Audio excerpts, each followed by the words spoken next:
Welcome to the Teacher's Guide to Best Tiered Instruction.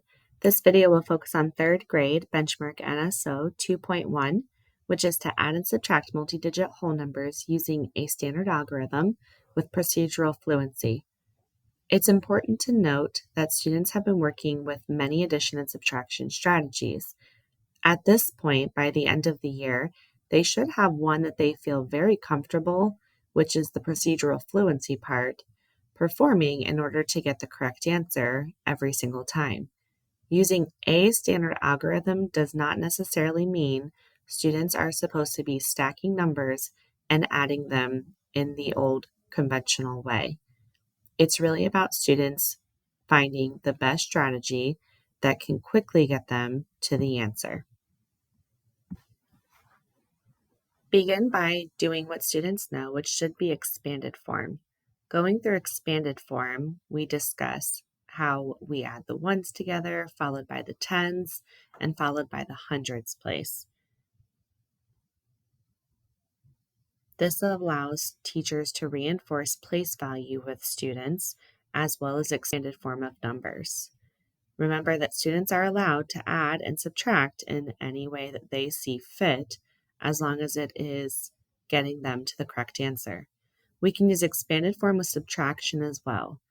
During subtraction, it's always important to remind students that the first number stated represents the total of what is they're starting with. So in this case, having students consistently repeat what they are subtracting until they get to their final answer. Progress students to use a number line, understanding that this connection to addition from counting on means I start at one of the numbers and I can break apart or use expanded form on the other number to get to my final destination. This is a great tie-in to your measurement standards as well. Remember that the jumps in the line will vary per student. When we apply subtraction to the number line, again, we're reinforcing that in subtraction, I must start with the first number, but now I'm working backwards on the number line. Putting the number line vertical will also reinforce when we are increasing and decreasing throughout the operations. Again, students can use the expanded form to subtract 145 in any way that they see fit.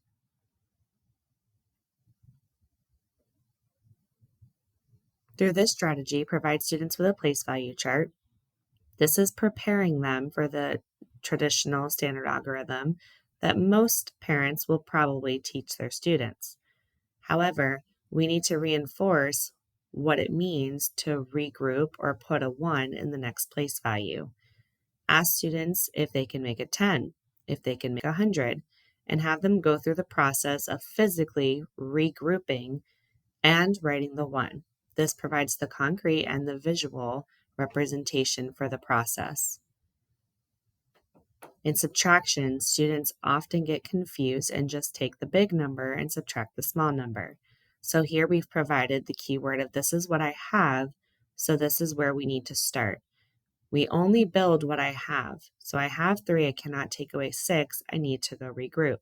Again, having students physically manipulate the regrouping part in order for them to get to their answer.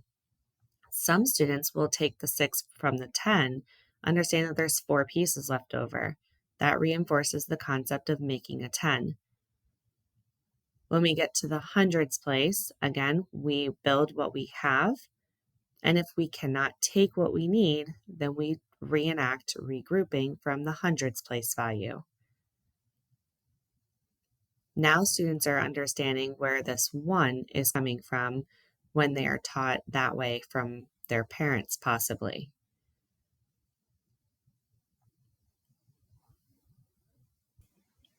Again, there are many strategies of which students have to add and subtract multi-digit numbers.